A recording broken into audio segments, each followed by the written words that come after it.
भूतिया हवेली गांव के बाहर एक पुरानी हवेली थी जो अब खंडहर में बदल चुकी थी।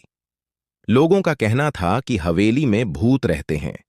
कोई भी रात में वहां जाने की हिम्मत नहीं करता था। एक दिन रमेश नामक एक युवा गांव में आया। उसने गांव वालों की बातें सुनी और उसे विश्वास नहीं हुआ। उसने हवेली को अपनी आंखों से देखने का निर्णय लिया। रात का समय था, चांदनी रात। हवेली के चारों ओर घना जंगल था। हवेली की दीवारें टूट चुकी थीं और खिड़कियां टूटे हुए कांच से भरी थीं। हवेली में घुसते ही रमेश को ठंडी हवा का झोंका महसूस हुआ।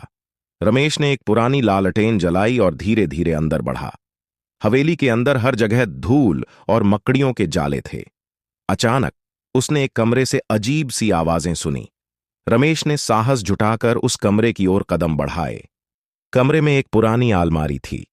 रमेश ने जैसे ही आलमारी का दरवाजा खोला, उसके सामने एक बुढ़िया का भूत प्रकट हुआ।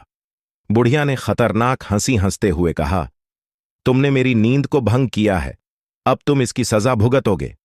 रमेश की हालत पतली हो गई और वह वहां से भागने की कोशिश करने लगा, लेकिन उसके पैर जैसे जमीन से चिपक गए थे। बुढ़िया का भूत उसकी ओर बढ़ने लगा। अचानक रमेश की आंखें खुलीं और वह पसीने से तरबतर हो गया।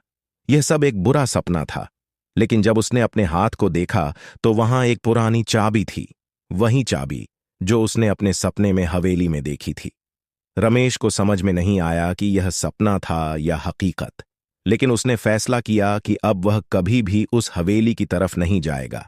गांव वाले कहते हैं कि उस दिन के बाद रमेश के बाल सफेद हो गए थे और उसकी हंसी कहीं खो गई थी। हवेली अब भी खड़ी थी और उसकी भयानक कहानियां आज भी लोगों को डराती हैं।